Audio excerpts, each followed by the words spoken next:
تو اس دور میں لوگ کہتے ہیں صحابہ میلاد کرتے تھے. میں نے کہا چلو تمہیں سمجھ تو نہیں آنی پر سمجھا دیتا ہوں. صحابہ تو اس وقت کرتے تھے جب کرنا تھا ہی بڑا مشکل. اب تو مشکل نہیں نا.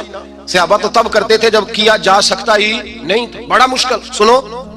سنو ابن شام اٹھا کے دیکھو, سیرت کی کتابیں پڑھو.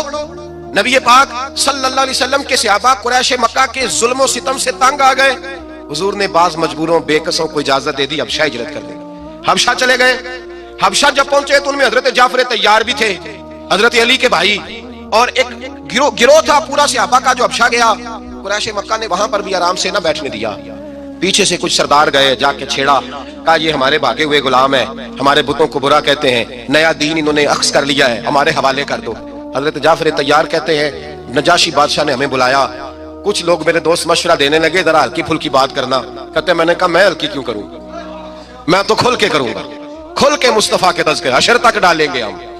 حشر تک پروگرام بتایا, حشر تک ڈالیں گے ہم. پیدائش مولا کی دھوم, دم میں جب تک دم ہے ذکر ان کا سناتے جائیں گے. فرمایا میں ہلکی بات نہیں. حضرت جعفر نے نجاشی بادشاہ کے دربار میں کھڑے ہوئے, اسلام کی غربتوں کا عالم, غربتوں کا, ابھی مکے میں رہنے کو جگہ نہیں, مکے والے ستاتے, مدینے ہجرت ہوئی نہیں. حبشہ گئے تو وہاں پہلے ہی کافر پیچھے پہنچ گئے. اتنے کٹھن حالات, اتنے برے اور کڑے وقت میں نجاشی کے دربار میں جب نجاشی بادشاہ نے جناب جعفر سے پوچھا کہ یہ کہتے ہیں تم نے دین بدل لیا ہے, تم باغی ہو گئے ہو, نئے رستے پہ لاگو, بتاؤ.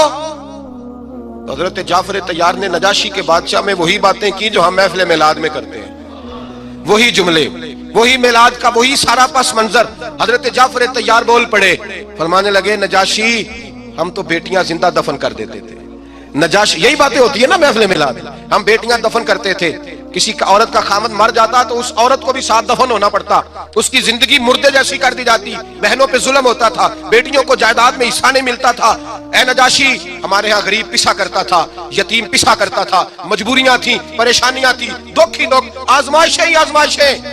بس پھر اللہ نے ہمیں اپنا رسول عطا فرما دیا, پھر اللہ نے ہمیں اپنا رسول عطا فرما دیا. وہ اپنے پرائے کا غم کھانے والا, مرادیں غریبوں کی بر لانے والا, مصیبت میں غیروں کے کام آنے والا. اللہ نے ہمیں رسول دیا, فرمایا بس ہم اس کے جھنڈے تلے جمع ہو گئے, اور ہم ان کے بتوں کو نہیں مانتے, رسول اللہ صلی اللہ علیہ وسلم کی بات کو مانتے, ایک خدا کی عبادت. تو صحابہ تو وہ باتیں اس عالم میں کہا کرتے جب کہنا بڑا مشکل تھا. انہوں نے وہی میلاد کی باتیں جو ہمارے ہاں ہوتی ہیں, یہی ہوتی ہے نا میلاد کی بات. ایک صاحب شکوہ کرنے لگے, کہنے لگے کہ مولوی ہر محفل میلاد میں یہی بتاتے ہیں بیٹیاں زندہ دفن ہوتی تھی, فلاں ہوتا, اب بدل لینا چاہیے. تو میں نے کہا جب باتیں ہیں یہ تو بدلی کیسے جائے, باتیں ہیں یہ جو ہر سال محفل بعد میں دہرایا جاتا ہے تو بتایا جاتا ہے کہ ابھی بھی بیٹی کے آنے پر پریشان نہ ہونا.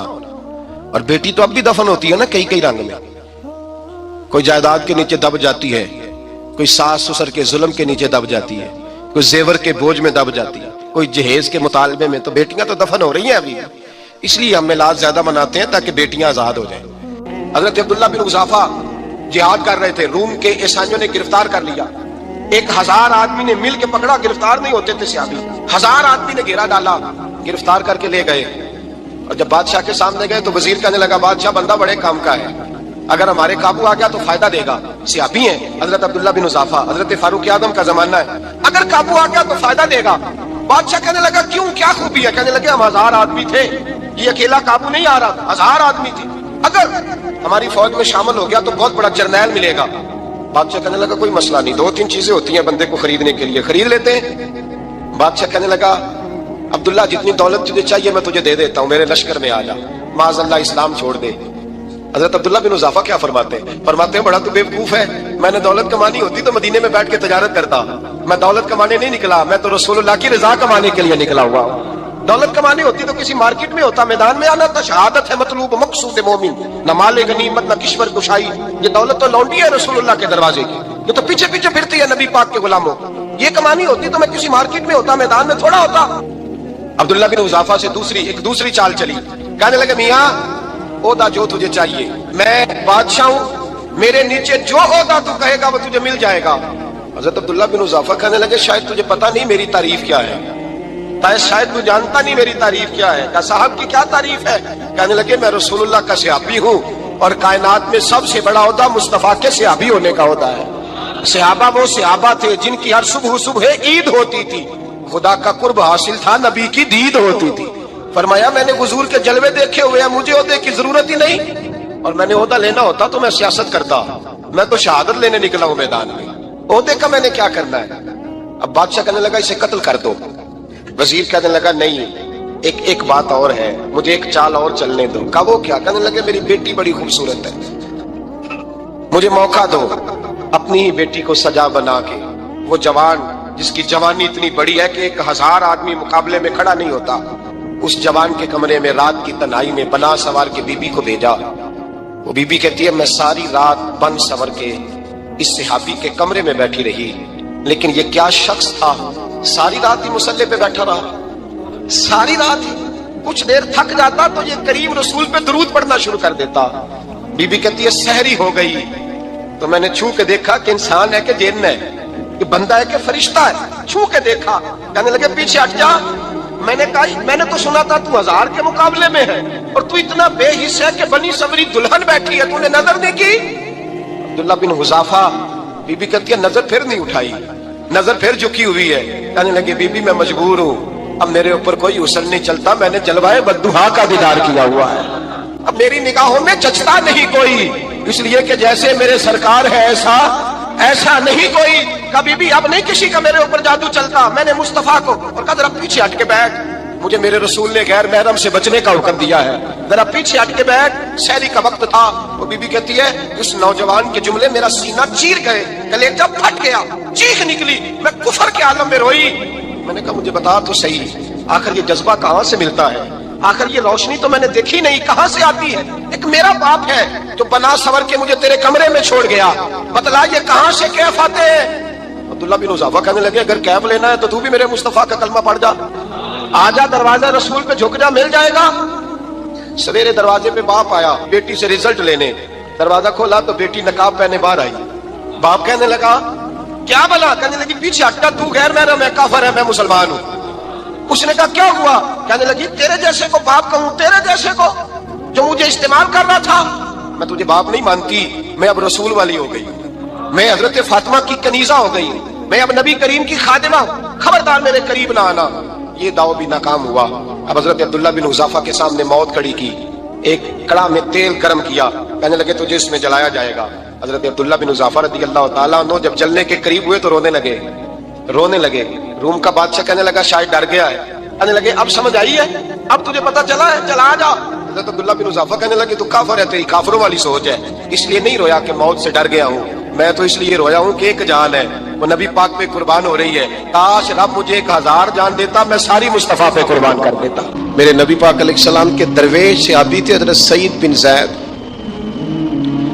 رضی اللہ تعالیٰ عنہ، فقیر فاقہ مست، حضرت عمر رضی اللہ تعالیٰ عنہ کے قریبیوں میں سے تھے۔ ایک عورت نے الزام لگا دیا زمین کے قبضے کا۔ میں کیسے آپ سے کہوں کہ جب لوگ کسی ایسے شخص پر جس نے زندگی ساری دیانتداری سے گزاری ہو، لوگ الزام لگاتے ہیں نا، تو یہ بھی نہیں سوچتے ہم بات کس کے بارے میں کر رہے ہیں، کھلی ہوئی زبان ہوتی ہے، جو مرضی کہہ دیتے ہیں۔ حضرت سعید بن زید پر الزام لگا دیا، اتنا بڑا آدمی، محبوب کا صحابی، اور عورت نے الزام لگا دیا۔ اور جب اللہ والے بددعا دیتے نہیں، لیکن جب کوئی تکلیف اتنی دے، کلیجہ پھٹ جائے، پھر بندہ کیا کرے؟ وہی بات کہ اب وہ کچھ کہہ نہیں سکتے تھے، ایک عورت پر کس طرح کوئی بات ہو سکتی تھی؟ دونوں ہاتھ اللہ کی بارگاہ میں اٹھائے، یہ صحیح حدیث میں موجود ہے، دونوں ہاتھ اللہ کے حضور اٹھا کے عرض کرنے لگے مالک اگر یہ عورت جھوٹی ہے نا تو پھر اسے اندھا کر دے اور اس کی قبر اس کے گھر میں بنا دے۔ صحابہ فرماتے ہیں کہ حضرت سعید ابن زید کا تو وصال ہو گیا، زمانہ گزر گیا، لیکن ہم نے پھر اس بی بی کو اندھا ہوتے دیکھا ہے، پھر اس کے گھر میں کنواں تھا اور ہم نے اسے اپنے ہی گھر کے کنویں میں گر کے مرتے ہوئے بھی دیکھا ہے۔ میں جانتا ہوں اس بوڑھی عورت کو جس کی بیٹی کو کسی نے بڑا ہی ستایا تھا سسرال والوں نے، اور خامد اس کا موجود نہیں تھا، تو وہ اپنے وہاں سے نکلتے ہوئے نا واپس گھر سے، تو وہ دروازے پہ کھڑی ہو کے کہہ رہی تھی حضرت صاحب میں گزر رہا تھا، حضرت صاحب گل سننا، بچیوں کا باپ کوئی نہیں، ایک بھائیا بیچارہ کدھر کدھر جائے، ہر چوتھے دن میں یہاں آ کے منتیں کر کے دوپٹے پھینک کے بچی چھوڑ کے جاتی ہوں، آج میں نے اپنا مقدمہ رب کی بارگاہ میں پیش کر دیا، آپ گواہ رہے نا، میرا جرم صرف ہے کہ میں بیٹیاں دی ماں ہوں. گواہ رہنا آپ، میں نے مقدمہ اللہ کے حضور درج کرا دیا ہے. بیٹی کو حوصلہ دے کے جاتی ہوں، خود نہیں سوتی میں ساری رات. مجھے پتا ہے میری بیٹی کے ساتھ زیادتی ہو رہی ہے، اور ان کو بھی پتا ہے، لے جا کوئی نہیں سکتے، بندے ماڑے ہیں تو یہ روز ظلم کرتے ہیں. میں نے وہ مقدمہ درج کرا، آپ گواہ رہنا. میں نے بڑا منایا اس اماں کو. میں نے کہا میں اتنے سخت جملے نہ کہنے لگی، کلیجہ اندر سے پھٹ گیا. چھلنی ہے. ایک شخص کے کمرے میں جاتی تھی معافی مانگنے، چلو بچی سے غلطی ہو گئی تو اٹھ کے دوسرے کمرے میں چلا جاتا تھا، میں دوسرے میں جاتی تھی کیونکہ میں بیٹی والی ہوں. اب میں نے مقدمہ درج کرا دیا ہے. اب میرا رب جانے بہتر انصاف، میں بڑا اللہ کا گناہگار بنتا ہوں. میں نے پھر واقعی وہاں انصاف ہوتے دیکھا، میں نے وہ رنگ بدلتے اور حالات تبدیل ہوتے دیکھے. یہ یاد رکھنا، زندگی خود بھی گناہوں کی سزا دیتی ہے. یہاں بھی زندگی خود بھی گناہوں کی سزا دیتی. یاد رکھنا، ذرا احتیاط سے منہ کھولنا کسی کے بارے میں. اللہ کے بندوں کے بارے میں اپنی زبانیں ذرا احتیاط سے کھولنا. ذرا خیال کرنا، کسی غریب کے بارے میں جملے سوچ کر بولنا، کسی کمزور کا مذاق اڑانا تو معاذ اللہ ذرا ہوش کرنا، اللہ سے ڈر کے بات کرنا.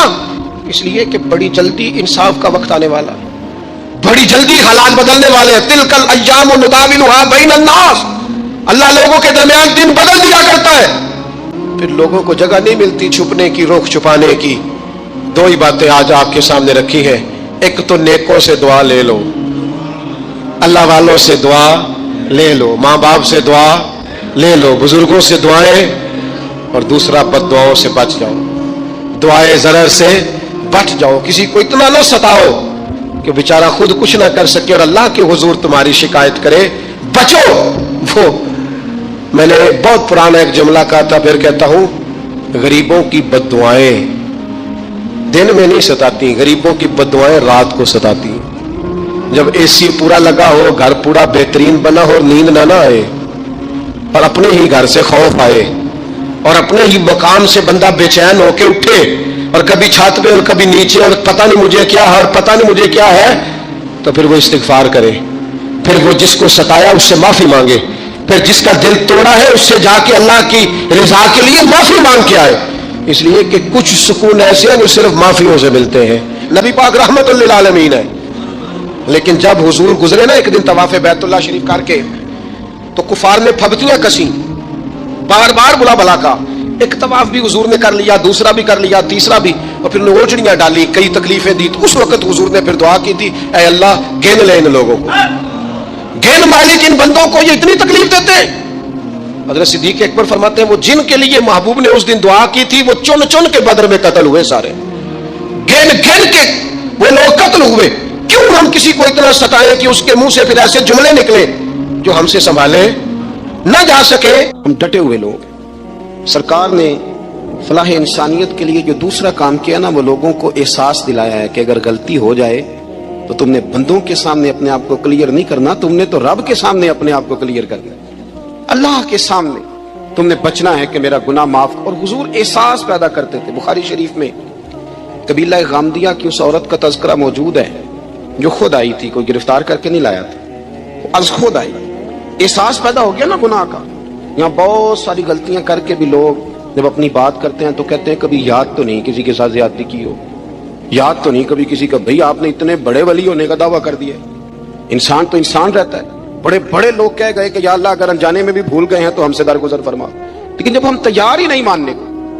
حضرت انس بن مالک کہتے ہیں وہ خاتون آئی، کوئی پکڑ کے نہیں لایا، کسی 14 دنوں کے ریمانڈ پہ نہیں اسے منوایا گیا، اسے وہ خود بخود آئی. اور کریم محبوب علیہ السلام کے سامنے جب وہ کھڑی ہوئی تو اتنے درد سے میں نے کم لوگ روتے دیکھے ہیں جس درد سے وہ روئی. عرض کرنے لگی حضور میں غلطی کر بیٹھی ہوں، مجھ سے زنا ہو گیا، مجھے پاک کر دے. تو محبوب کریم علیہ السلام نے فرمایا تو کیسے ثابت کرے گی تو نے گناہ کیا؟ یعنی مجرم کو ثابت کرنا پڑ رہا ہے کہ میں گناہ گار. یہ وہ کمال ہے کہ انسانوں کو احساس ہونے لگے کہ یہاں ہم غلط ہیں. جب اعتراف جرم ہوتا ہے، جب بیماری کی تشخیص ہوتی ہے تو پھر اس کا علاج بھی ہو جاتا ہے. حضرت انس بن مالک کہتے ہیں وہ عرض کرنے لگی حضور میرے پیٹ میں ناجائز بچہ ہے.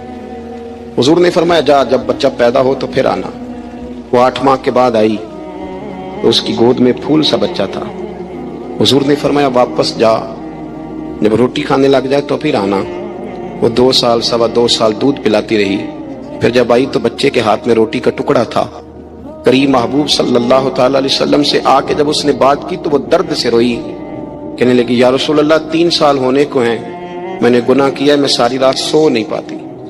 حضور تڑپتی ہیں، اگر اس حال میں مر گئی تو اپنے رب کو کیا منہ دکھاؤں، مجھے پاک کر دے، میرے حال پہ رحم فرمائے۔ محبوب کریم صلی اللہ علیہ وسلم نے بچہ ایک صحابی کو دیا، فرمایا بچوں کی طرح پالنا، اور کہا اسے لے جاؤ، پتھر مار مار کے اسے سنسار کر دو۔ صحابہ کہتے ہیں اسے پتھر لگ رہے تھے اور حضور بے چینی کے ساتھ ٹہل رہے تھے۔ آ کے خبر دی، حضور وہ تو وصال کر گئی، انتقال ہو گیا۔ فرمایا یہاں تک تو بات اس کی تھی۔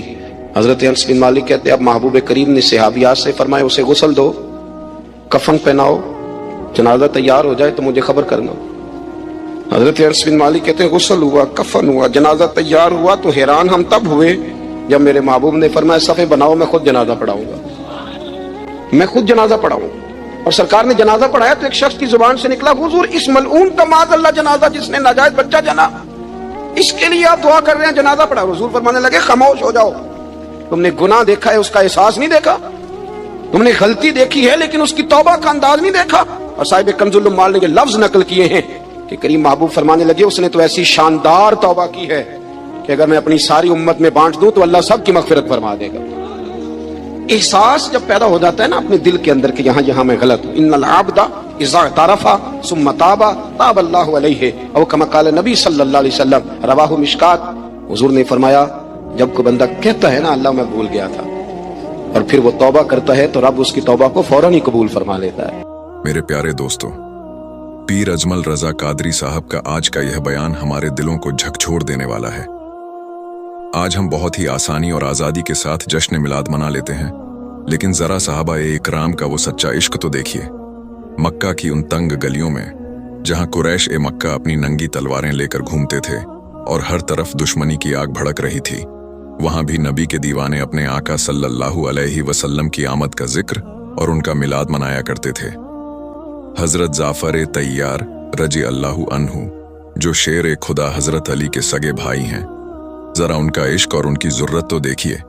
ظالم قریش کے بالکل بیچ میں کھڑے ہو کر جس بہادری اور تڑپ کے ساتھ انہوں نے میرے مصطفیٰ صلی اللہ علیہ وسلم کی آمد، ان کے جمال اور ان کی رحمت کا ذکر کیا، وہ ہمیشہ کے لیے تاریخ کا ایک روشن باب بن گیا۔ اسے کہتے ہیں سچا عشق اے رسول، جہاں جان کا خوف نہیں ہوتا بلکہ محبوب کا ذکر ہی زندگی بن جاتا ہے۔ اگر پیر اجمل رضا قادری صاحب کے اس صوفیانہ اور درد بھرے بیان نے آج آپ کے رونگٹے کھڑے کر دیے ہیں اور آپ کے اندر صحابہ جیسا عشق پیدا کرنے کی سچی تڑپ دی ہے، تو اس ویڈیو کو اپنے تک محدود مت رکھیے، اسے صدقہ جاریہ سمجھ کر اپنے تمام دوستوں اور ہر عاشق رسول کے ساتھ زیادہ سے زیادہ شیئر کریں۔ ایسی ہی سچی اسلامی تعلیم، صحابہ کے روحانی واقعات اور دل کو جگانے والے بیان ہمیشہ سننے کے لیے آپ کے اپنے چینل نور بیان ٹی وی آفیشیل کو ابھی سبسکرائب کریں اور بیل آئیکن ضرور دبا دیں۔ ویڈیو کو لائک کریں اور کمنٹس میں سبحان اللہ یا رسول اللہ صلی اللہ ہو سکتا لکھ کر اپنی محبت کا اظہار کریں۔ ملتے ہیں اگلی ویڈیو میں ایک نئے روحانی پیغام کے ساتھ، تب تک مصطفیٰ کے عشق میں ڈوبے رہیں اور اپنا خیال رکھیں۔ اللہ حافظ۔